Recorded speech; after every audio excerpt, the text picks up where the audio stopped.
Salve, salve, gente amiga da bola! Estamos chegando aí com mais um programa aqui no canal 7x1. Hoje para conversar com o Hugo Aparecido. Pô, seja muito bem-vindo, meu amigo.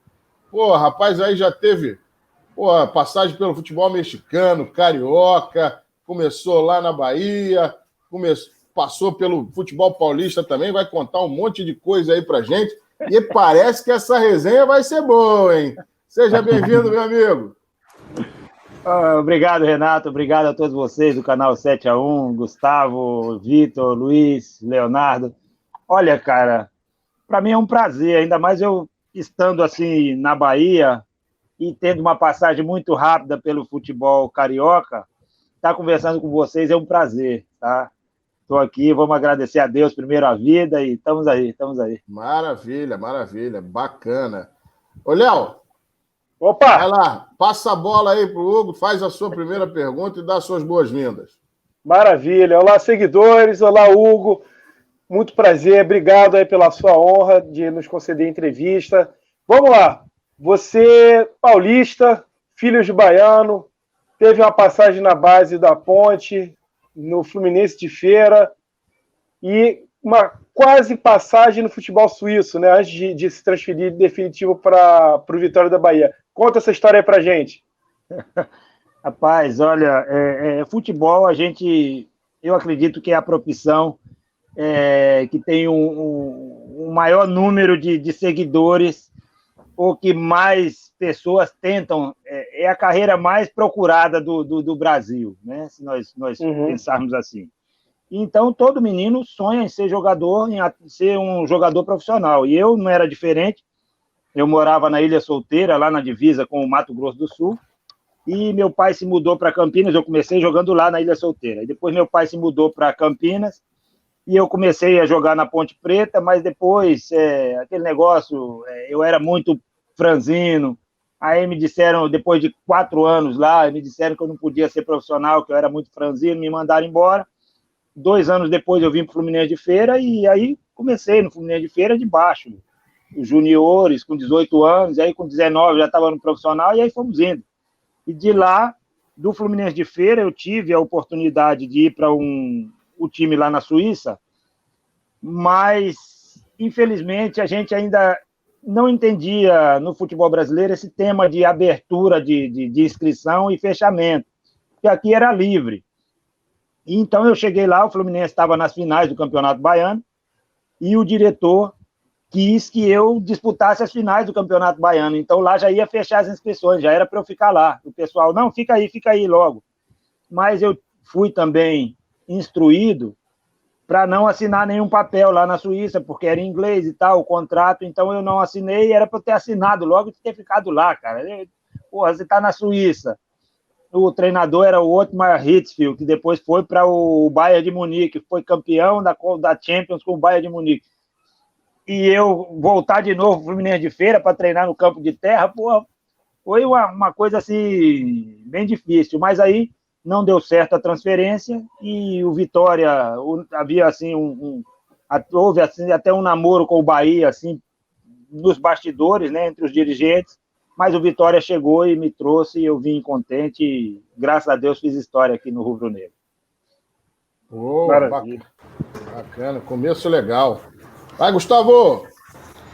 Opa, eu tenho uma pergunta curiosa, que realmente, enfim, nos anos 90, 80, houve uma aproximação muito grande do narcotráfico com o futebol latino-americano, sobretudo em países como a Colômbia, onde eles chegaram a ser donos de time, a patrocinar, a fazer festas, era uma relação muito forte.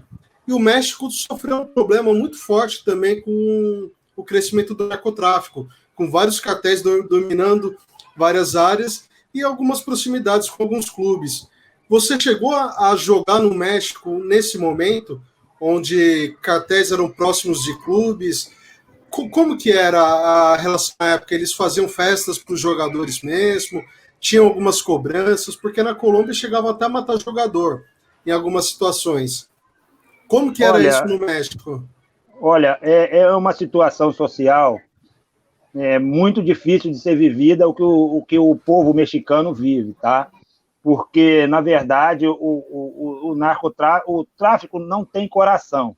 Então, o que eles tiverem que fazer, se tiver que exterminar uma família, ou então deixar uma família sem pai ou matar os filhos, eles fazem. Então, eu tive a oportunidade, graças a Deus, todos os clubes, eu joguei em 5 clubes mexicanos. Somente no Yucatán, na segunda divisão, que não era um time de uma universidade. Então, eu joguei, todos os times que eu cheguei eram representantes de universidades. Então, não tinha muito isso do tráfico de drogas, só se tivesse por trás, né? Mas eram universidades, assim, dos governos que não tinham ingerência do tráfico de drogas. Mas eu cheguei a jogar num time que a direção, o pessoal que jogava lá dizia que era do tráfico de drogas. A gente, quando cobrava a quinzena, né? A gente chegava para cobrar a quinzena, o cara perguntava quanto você ganha. Você falava, o cara te dava os dólares na sua mão e você não assinava recibo nem nada. Mas ninguém ia reclamar. Quem é que ia reclamar se faltasse? Ninguém ia reclamar. Porra, que situação, hein? Aí os caras pegavam o dinheiro, os mexicanos, né? Pegavam o dinheiro e balançavam assim, ó, cheio de sangue, né? Mas o cara... Eu joguei no time 6 meses e eu não sabia o nome do presidente. O pessoal só falava, o senhor vem ver o jogo, senhor, o senhor, o senhor. E eu acabei sem saber quem era qual era o nome do presidente, né? Ele podia estar com a gente lá, mas eu, infelizmente, nunca me apresentaram, não sei quem era o cara, velho.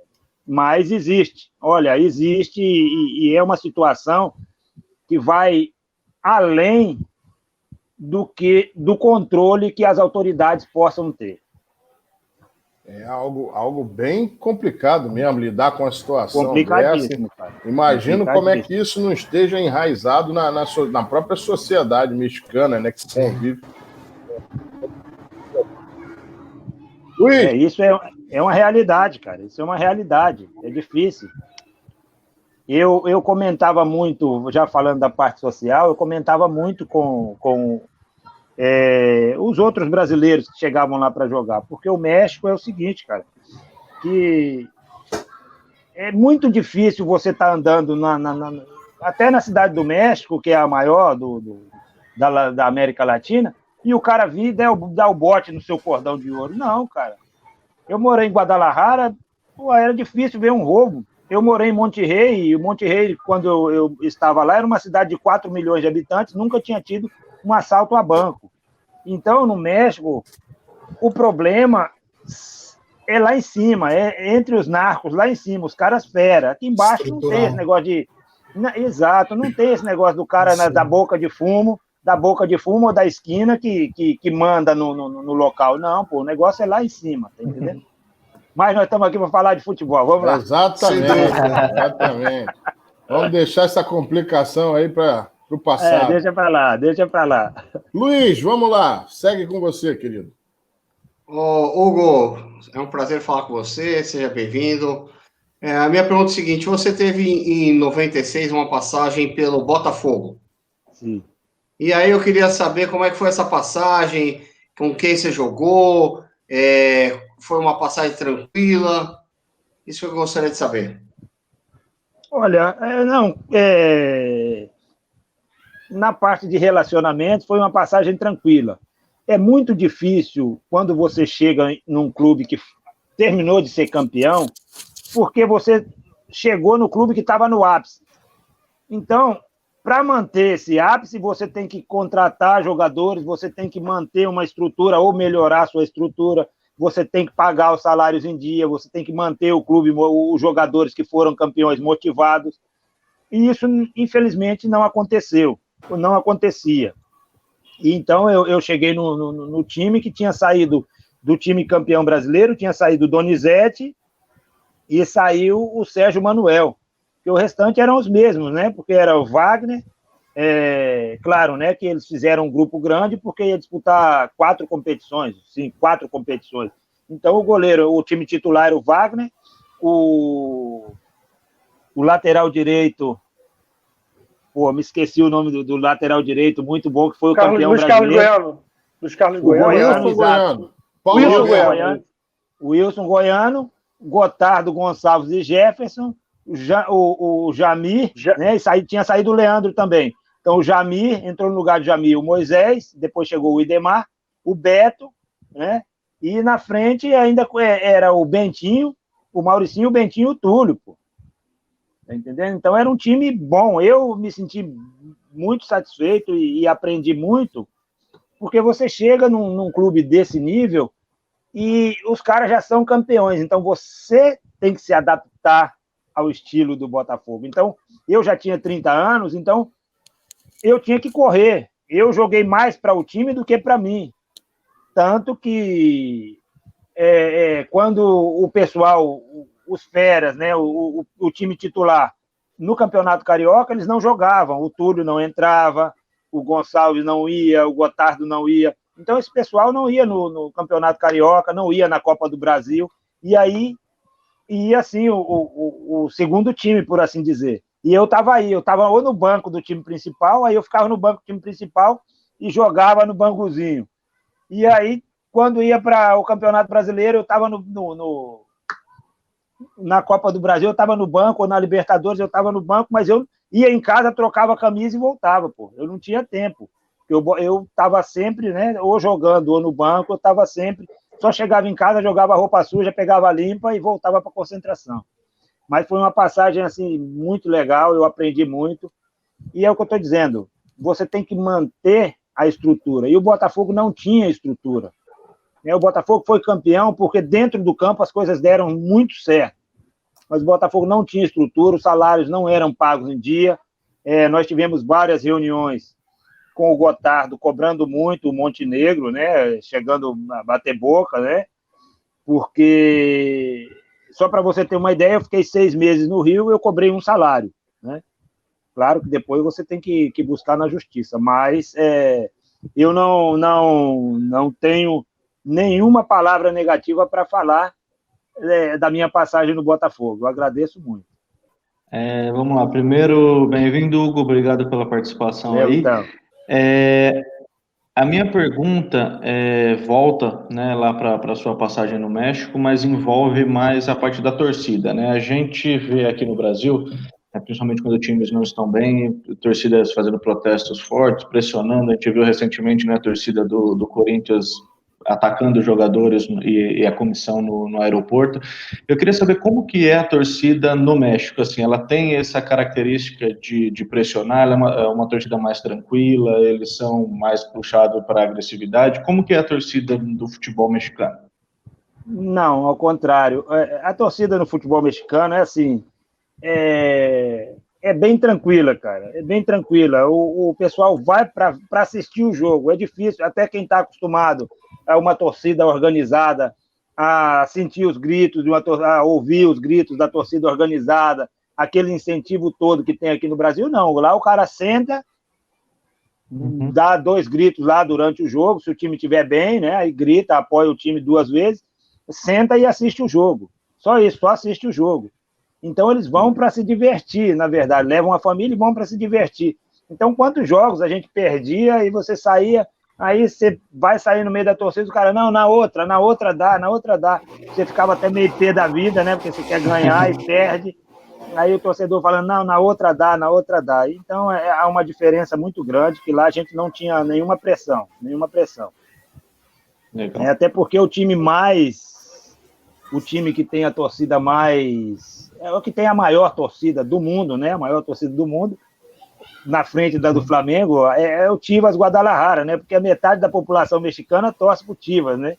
Que é o time que não pode jogar estrangeiro, né? Então é a maior torcida do mundo, pô. Queira ou não, é a maior do mundo. Não pode jogar time, não pode estrangeiro. Aí do lado, que não gostou dessa informação não, viu? Tem problema zero com relação a isso. Só pode jogar um time nacional e eles são nacionalistas. Só pode jogar mexicano nascido no território mexicano. Se o cara é mexicano e nasceu nos Estados Unidos, não pode jogar.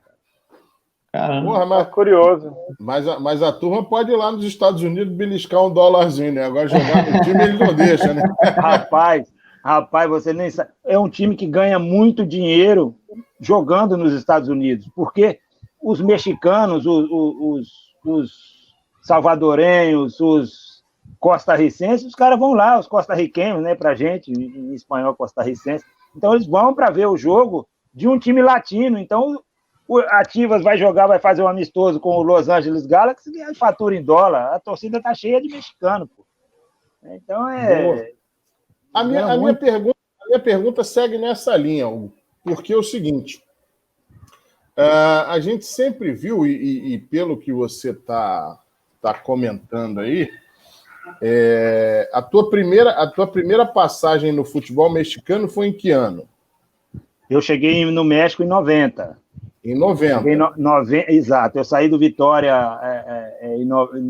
em julho de 90, cheguei em agosto de 90 no México e fiquei até 95, na metade da temporada. Foi quando eu vim para o Brasil a primeira vez. E aí, em 96, eu retornei para o México. Depois do Botafogo, eu voltei para o México. Sim, então, vamos lá. Você teve aí essa primeira passagem logo no começo da década de 90. Em 86, teve Copa do Mundo no México. Sim. O mexicano já é um povo apaixonado por futebol. Em 94, teve Copa nos Estados Unidos. Sim. Como é que esse tipo de evento repercutia dentro do futebol mexicano, na estrutura do futebol mexicano? Isso foram eventos que, de uma certa forma, alavancaram mais o futebol dentro do México? Olha, é uma situação, eu vejo que a situação estrutural do futebol mexicano, que eles não se preocupam muito em ter uma identidade própria. Então, esses eventos, claro que repercute bastante no futebol mexicano, principalmente se um treinador, sei lá, jogou com 3-4-3 e a coisa deu muito certo, 4, 5 treinadores no México vão querer utilizar aquele tipo de sistema. Então, isso causa um grande... traz benefícios para o futebol dentro do campo.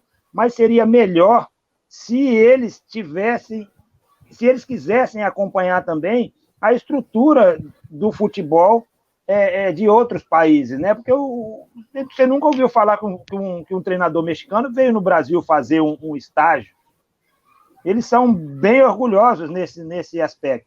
O que acontece é que um evento desse motiva mais o torcedor, pô. Aí o torcedor fica louco. O torcedor mexicano...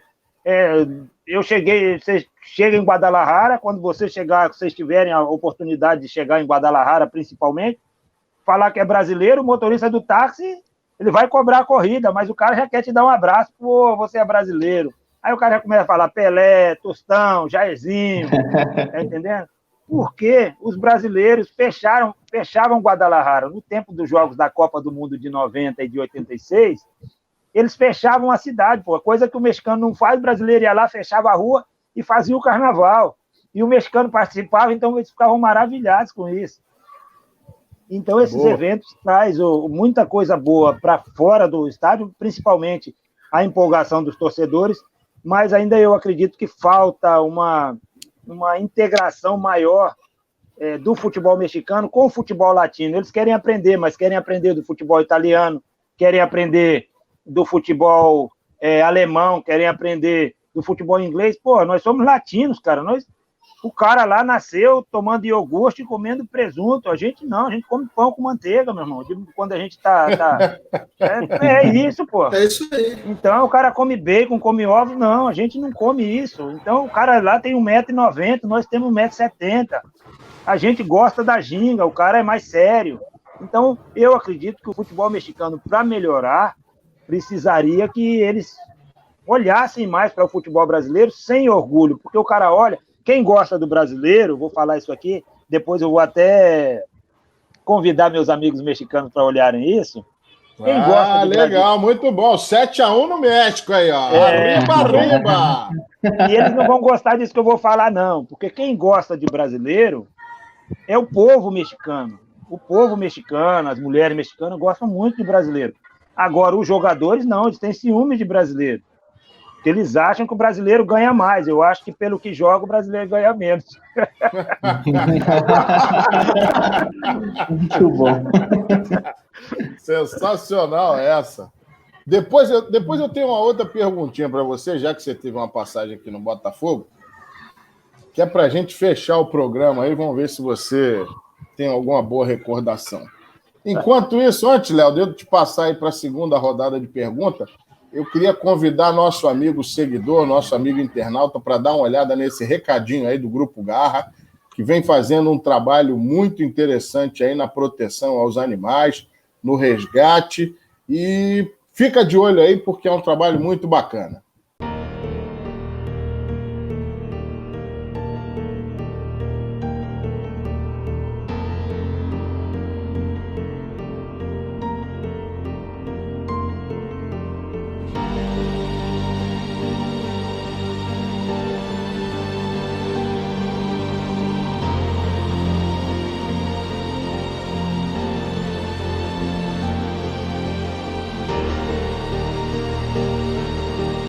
Agora sim, Léo, vai lá, manda o cruzamento, faz uma assistência aí pro Hugo. Mas tá no peito, vai lá, Hugo. Então, Hugo, Manda pra cá.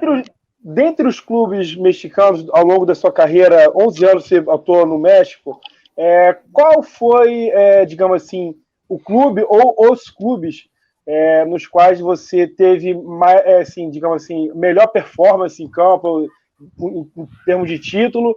E você falou que os jogadores mexicanos, digamos, têm ciúme dos jogadores brasileiros. Você era caçado em campo? Assim, se a marcação, de repente, por você ser brasileiro, era, de repente, o pessoal chegava mais junto? Não, isso aí não. Se o cara, em qualquer lugar, bicho, se você for frouxo, o cara quer deitar e rolar. Então, eu aprendi no bairro, que eu sou criado na periferia, que você não podia afinar para ninguém, meu irmão. O cara vem em cima, você tem que ir para dentro do campo, são 11 contra 11, meu irmão. O cara, se não der na bola, a gente sai na mão e pronto. Mas não era assim, não. Então, na verdade, eu sempre fui muito, muito comportado. O que acontece é o seguinte, eu falo isso porque quando você chega num time, eu falo do ciúme do companheiro mexicano, porque você chega em um time, eu jogava do meio de campo para frente. Claro que aí o volante do meu time, que era o capitão, que era o dono do time, ele falava, Hugo, você corre do meio para frente, que atrás eu corro e dou a bola para você. Então, ele identificou que eu tinha força para correr para frente, então ele economizava a minha força para correr para trás, para eu ter muita força para correr para frente. E assim nós fomos campeões de Copa. Graças a Deus eu tive a oportunidade de dar uma volta olímpica no estádio Azteca, né? O único título da primeira divisão do Universidade de Guadalajara. Esse, Leonardo, foi o meu não foi o meu melhor ano, mas nós ganhamos o campeonato. Nós ganhamos o campeonato de Copa, como se fosse Copa do Brasil. Nós ganhamos a Copa do Brasil, pronto. Então é o título que eles têm lá. No ano seguinte, eu voltei melhor. Nesse ano, a gente saiu campeão de Copa, eu tinha feito em 7 jogos, eu fiz 2 gols, e no campeonato todo, eu tinha jogado 38 jogos, eu fiz 10 gols. E quando no ano seguinte, na temporada 91, 92, quando iniciou, em 19 jogos, eu já tinha 9 gols. Pô. Aí eu fraturei o metatarso, fiquei de fora. Aí demorei 1 mês e meio para voltar. E voltei, fiz mais um gol, joguei mais 3, 4 jogos, estava negociando para vir para o São Paulo.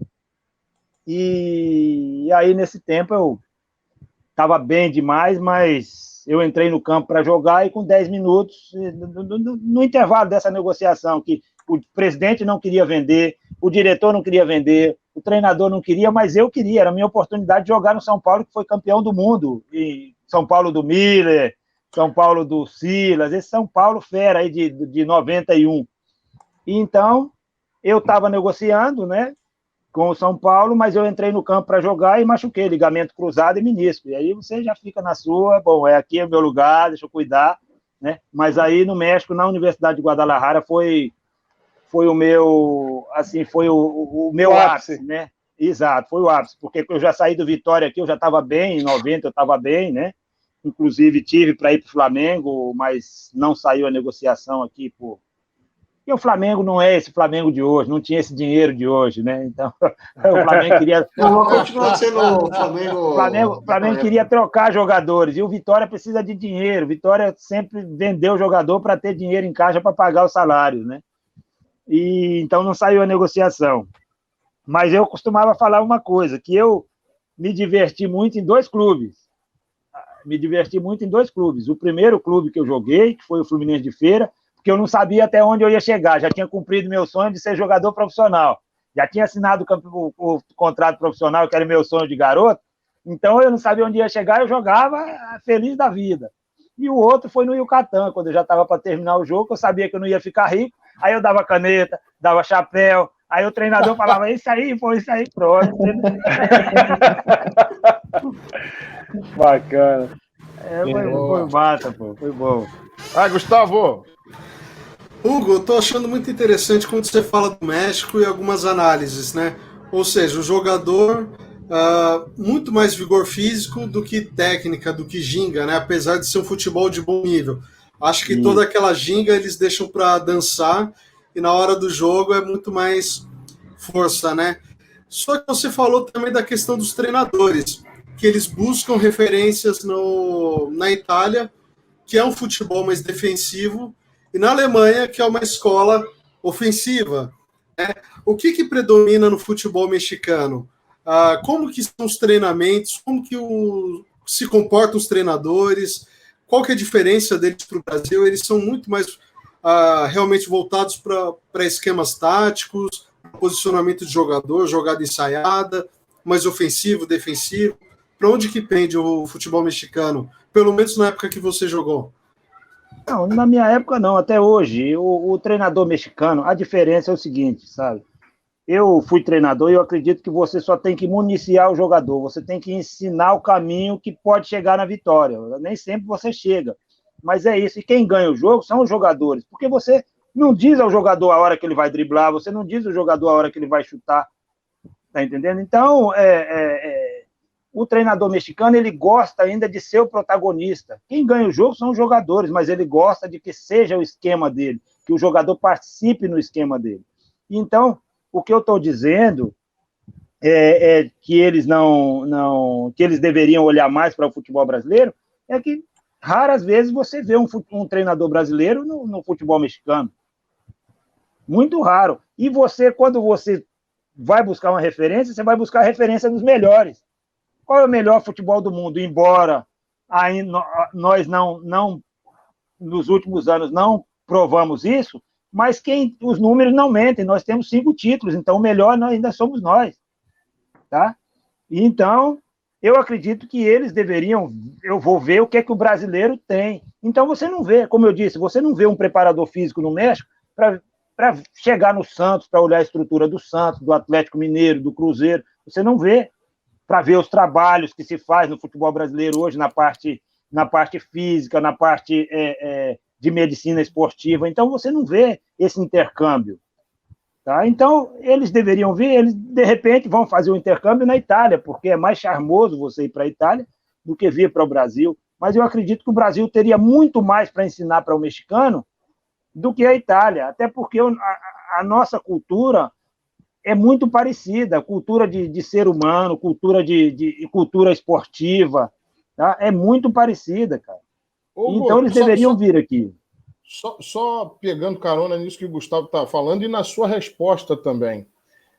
O fato do mexicano, e isso com esses ingredientes todos que você acabou de falar, não querer vir ao Brasil ou não vir ao Brasil, também não é culpa da nossa estrutura que, de repente, não se aproxima dessas outras federações para gerar esse intercâmbio? Também pode ser que você não esteja... pode ser que nós, no Brasil, não estejamos preocupados em também passar o que a gente aprendeu, tá?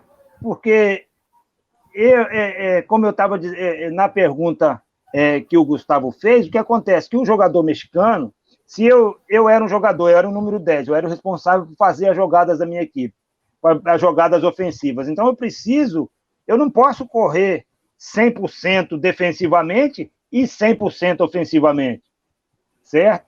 Então, eu tenho que ter um equilíbrio para poder desenvolver as minhas funções, para ter força para o mano a mano, para ter força para chutar no gol, para ter força para correr 30 metros com a bola. Então, eu preciso disso.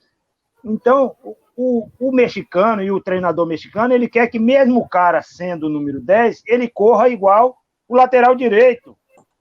O lateral direito não vai fazer gol. E eu costumo dizer, eu não sei, eu preciso voltar a fazer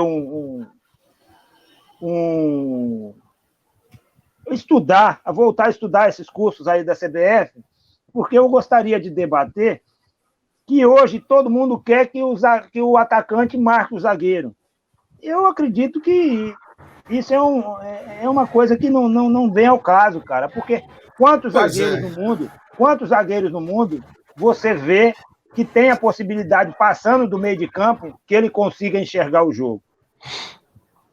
E pergunte, quando vocês fizerem uma entrevista com o zagueiro, pergunte a ele, quando ele passa do meio de campo, como é que fica o campo. Lá atrás é fácil jogar, porque você tem a amplitude, você tem espaço para jogar. Venha para cá, do meio de campo para frente. Com todo mundo te marcando. Exato, para ver ele.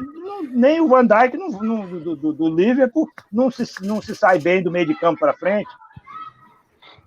Tá? Então porque o espaço diferente. Está todo tomado, né? Pois exatamente. O Daniel Alves está jogando de meia no São Paulo, e quando ele chegou, o Djalminha fez um comentário muito próprio e disse que se ele fosse jogar até de segundo volante, estaria bem, mas jogar de meia já é outra coisa. Porque você joga de segundo volante, você está de frente. De meia, você já está de lado. E atacante, você já está de costa para o gol. Então é diferente, o posicionamento, o espaço é diferente. Então eu gostaria de fazer esses cursos para ver o que esses caras vão dizer. Eu aprendi com treinadores da antiga e eu ainda tenho um bocado de coisa que eu acho que não é necessário no futebol atual. Mas eu gosto de ver o Liverpool jogar, viu? Que toma a bola toda hora lá e tá lá em cima do gol. Que aula, hein, Renatão? Que seja contra o Flamengo. Muito bom comentário. Eu gosto de futebol ofensivo, cara. Essa gourmetização da retranca é um saco. Hugo Aparecido para técnico do meu tricolor do Morumbi. Mas você tá falando aí o que acontece com o Sampaoli. Qual é a diferença que eu vejo no Sampaoli, cara? Que ele não tem medo de perder. Os treinadores brasileiros já entraram em um ciclo, vamos dizer assim, em um vício, que eles já sabem que se perderem 3 jogos estão fora. Então o cara joga para empatar. Quantas entrevistas a gente não viu do cara falar que a primeira obrigação é marcar, depois a gente vê como vai fazer gol. Isso é muito chato. O Liverpool marca lá em cima. Ele joga marcando lá em cima. Você vê que o Mané, o Salah e o Firmino não descansam enquanto eles não roubam a bola. Então eles apertam lá em cima, roubam a bola no campo adversário e lá já estão perto do gol. Então eu acredito que talvez por isso eu também não tenha me dado melhor como treinador, porque eu gostava de vencer, pô. Uma vez o meu auxiliar, nosso time jogando bem, aí faltavam 10 minutos, aí meu auxiliar falou, porra, fecha a casinha, vamos sair daqui, nós estamos jogando fora de casa, vamos sair com empate. Falei para ele, não, vou ganhar esse jogo. Tirei o volante, botei o meia, perdi o jogo. Hugo, você falou do Sampaoli, o Sampaoli me chamou muita atenção em 2010, quando teve aquele confronto, não sei se você recorda, do Flamengo com a Universidade de Chile. Foi nas quartas de final da Libertadores. E naquela ocasião, eu fui ao Maracanã no primeiro jogo, que foi aqui no Rio. E me impressionou muito como os atacantes pressionavam a saída de bola do zagueiro. E roubavam. Um dos gols foi em roubada de bola do zagueiro em saída de bola. Assim, o goleiro jogou para o zagueiro, estavam pressionando ali, roubaram, já fizeram a jogada.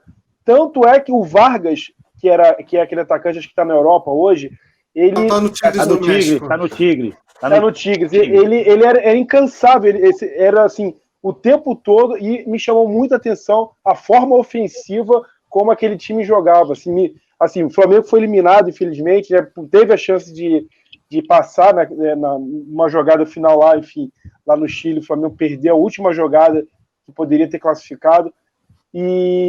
Mas assim, me chamou muita atenção a ofensividade. Até mesmo o Santos do ano passado, que tinha, digamos assim, perdeu muitas peças e era um time certamente, digamos assim, limitado, que chegou a liderar, mas foi vice com propriedade. E assim, perdeu até. Aquela questão que você falou.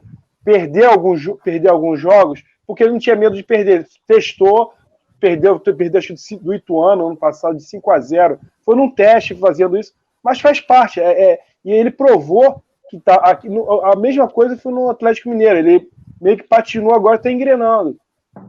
Mas veja que cada treinador tem a sua maneira de trabalhar.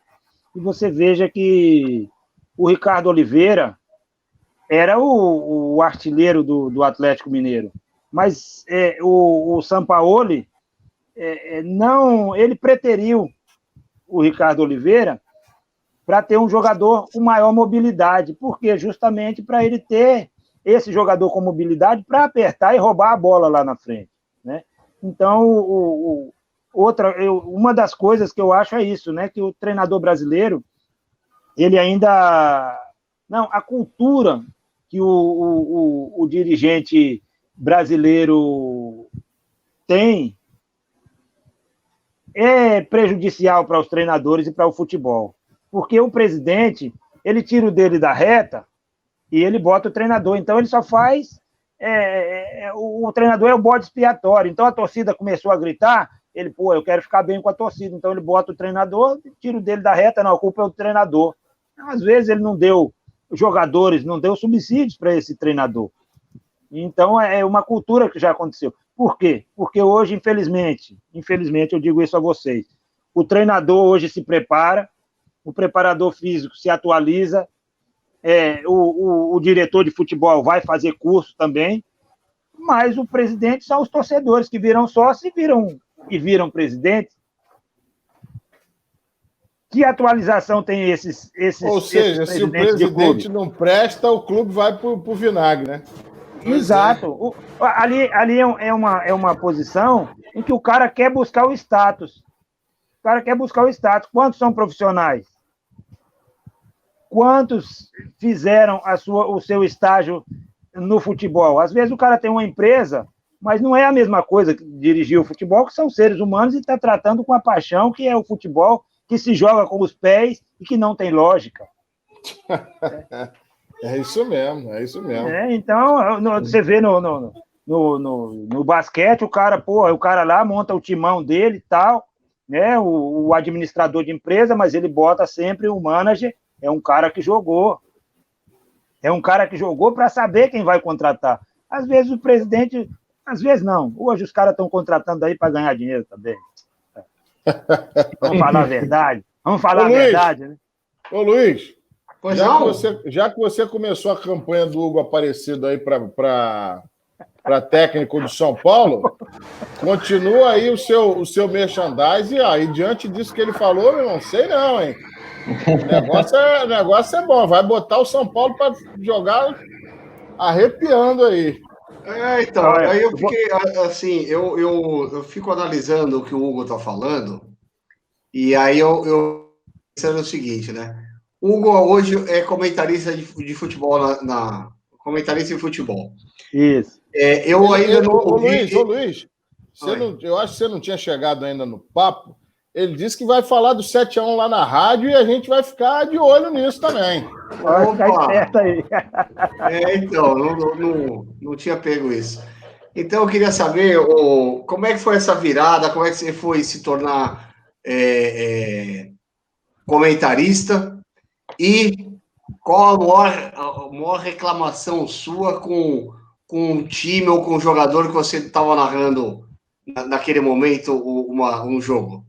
Qual foi a pior coisa que você falou? Porra, isso não pode acontecer. Cara, olha, que futebol, na verdade, é um sentimento. Eu entendi que quando você está comentando, você tem que ser imparcial e você tem que ser frio. A única vez que eu me deixei levar, porque eu joguei no Vitória, então eu saio em Salvador, o cara já sabe, lá é o Hugo do Vitória, tá entendendo? Então aqui a cidade, todo mundo, mais ou menos assim, o pessoal da bola se conhece, quem gosta de bola se conhece, aí eu ando na rua, o cara sabe que é Hugo do Vitória, que é Bobô do Bahia, que é Zé Carlos do Bahia, que é João Marcelo do Bahia, tá entendendo? Então, o pessoal conhece. E aí, a parte pior é comentar quando o Vitória tá perdendo, ou tá jogando mal, ou tá jogando mal, tá? Mas a pior passagem que teve foi porque vocês não são daqui da Bahia, mas o queridinho da imprensa, aí no Rio o queridinho da imprensa é o Flamengo, claro, que é o que leva mais mídia, Verdade. Não, é o que leva mais Brasil, mídia, não é do Rio. mas entenda-se que comercialmente é o time para ser explorado, né? O Flamengo depois vem o isso aí, Hugo. Dá aula para eles, porque esses garotos não entendem absolutamente nada. Quem vai vender?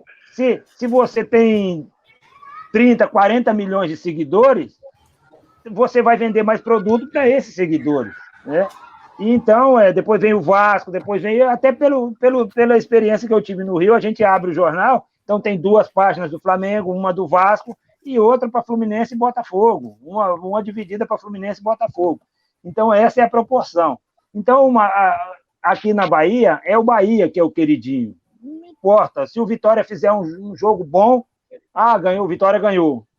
Se o Bahia, igual o Bahia ontem ganhou do Botafogo, porra, parece que foi a seleção brasileira que ganhou, que ele ganhou da seleção brasileira ou que ele é a seleção brasileira. Mas o que eu digo é assim, que como atleta do Vitória, nós sempre lutamos contra a corrente, e o Vitória até hoje luta contra a corrente. O Vitória nasceu de pessoas ricas, mas é um time que hoje se tornou popular. Então, nós lutávamos contra a corrente, contra essa corrente da imprensa, só alagar o Bahia. E nós crescemos assim, dando burro em ponta de faca.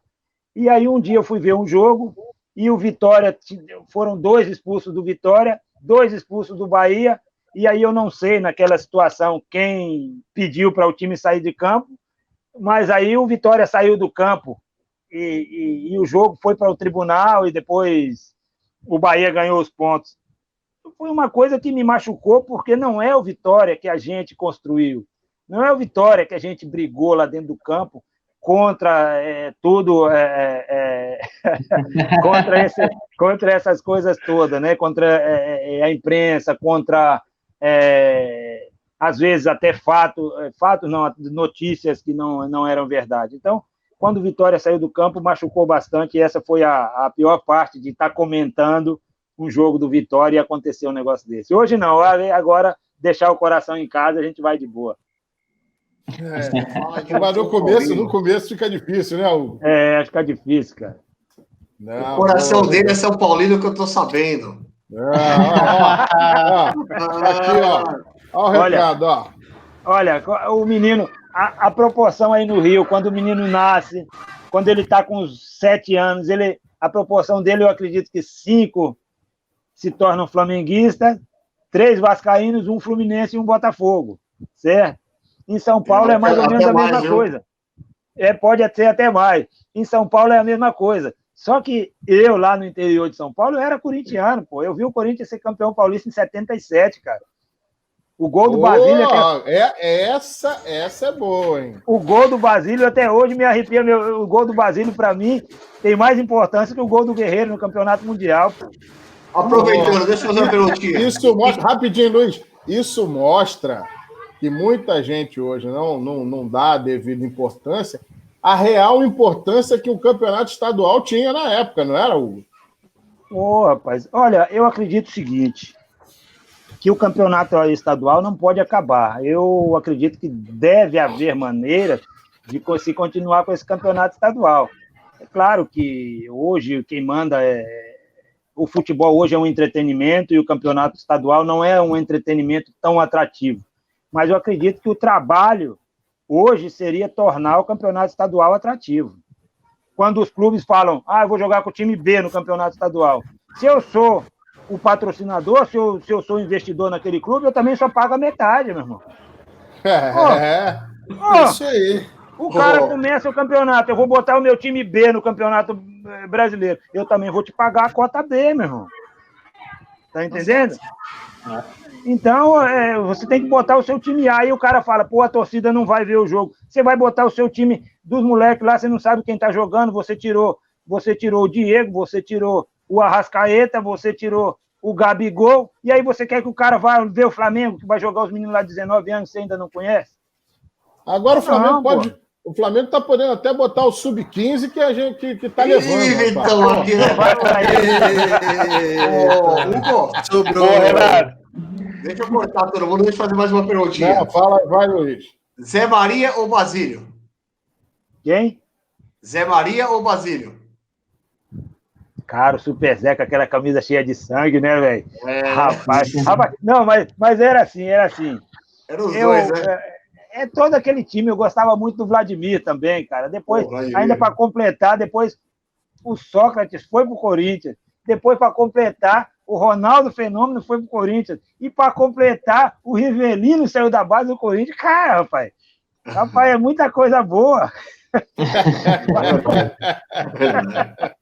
Boa. Vitor. Hugo, agora há pouco... Rapidinho, Vitor, rapidinho. Diga lá. Agora o Hugo falou um pouquinho de Corinthians, você adorou isso, não adorou? Eu? Por que eu adorei? Falando nisso, deixa eu fazer uma perguntinha pro Vitor. Ô, Vitor, você ouviu o recado do outro programa? Depois na conversa do outro programa. Foca na entrevista aqui. Vai falar que é palmeirense, né, pô? Claro. É palmeirense, ó. Por enquanto, eu e os dois flamenguistas somos os que menos estamos sofrendo desde que o programa foi criado. Pior que é mesmo. Mas quem ficou 22 anos na fila não liga para isso não, cara. O amor peça. Eu tô com quase 30, eu tô começando a ver meus títulos direito agora, então também deixa pra lá. Tá bom. Hugo, você falou agora há pouco que tem vontade de estudar, né, algumas coisas para poder debater, enfim, pensando em futuro, você pensa assim, seu futuro ligado ao futebol, continuar comentando, participando de debates relacionados a futebol, você acha que tem alguma possibilidade de no futuro você se aperfeiçoar para tentar talvez treinar alguma equipe? Como que você visualiza o seu futuro relacionado ao futebol? Olha, eu visualizo meu futuro, primeiro como ser humano, que eu não quero envelhecer sem fazer nada.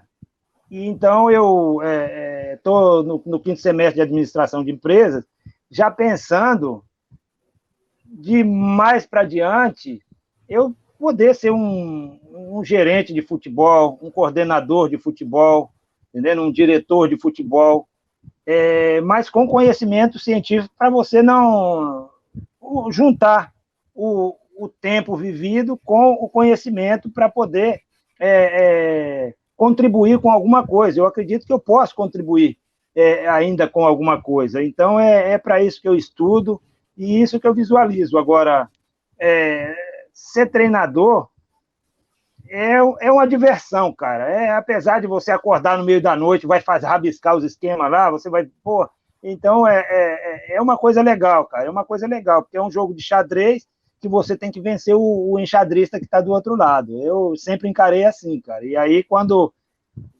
você consegue... Porque treinador é você conseguir pensar e passar o que está na sua cabeça para o atleta, cara, e o atleta fazer aquilo dentro de um jogo, dentro de uma competição de alto nível. Então, eu acho que o desafio maior é esse. Quando você via o que você falava, o que você treinava dar certo, nem sempre ganhava, mas dar certo, você falava, pô, a minha linguagem tá legal, que eu estou conseguindo transmitir meu pensamento para o atleta. Boa, bacana. Ô Hugo, vamos passar um pouquinho aqui para as 4 linhas aqui. Na verdade, falar um pouquinho. A gente aqui no canal tem umas perguntinhas que a gente faz para a turma para dar uma descontraída. Se bem que nossa conversa tá boa pra caramba aqui. Duas rapidinhas. A primeira, o Fernando costuma fazer muito essa pergunta, e eu fiz aqui meio que nos bastidores, antes de começar o programa. O cara pega a minha cola.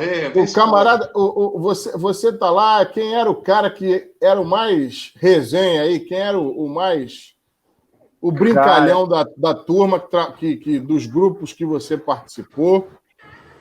E você já teve uma passagem, obviamente, aqui pelo futebol carioca, pelo Botafogo. Você jogou no Maracanã.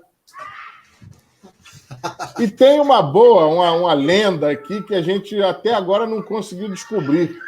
Mas que, de repente, você pode nos ajudar. Você já teve alguma comemoração bacana no setor 4 do Maracanã?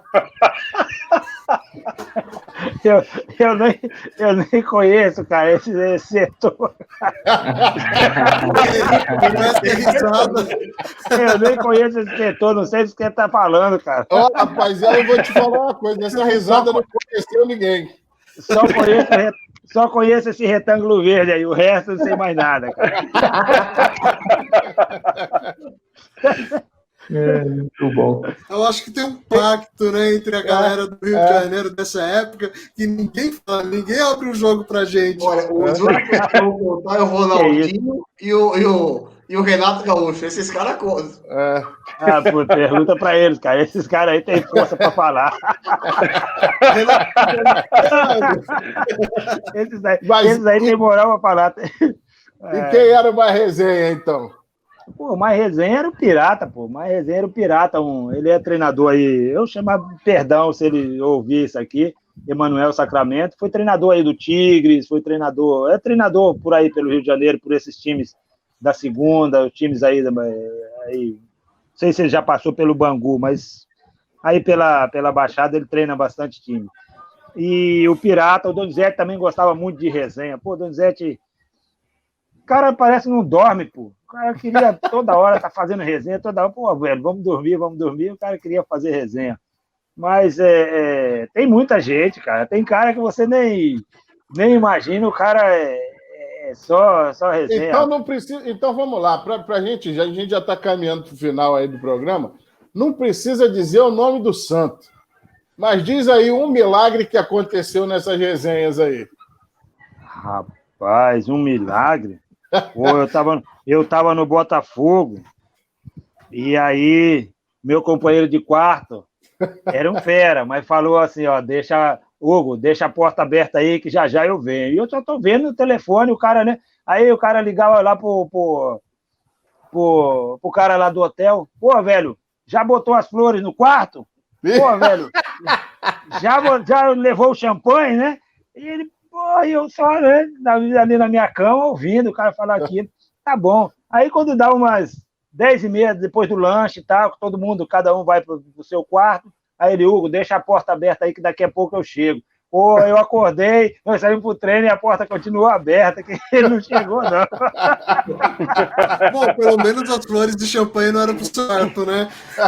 Pô, ainda bem, mas ele tinha moral a fazer, Eu não sei quem é esse companheiro do quarto dele, mas...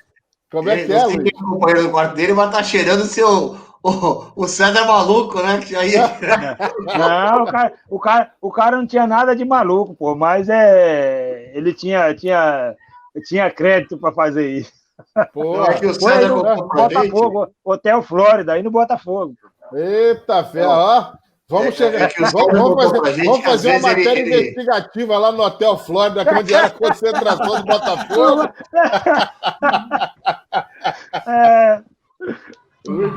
Muito bom.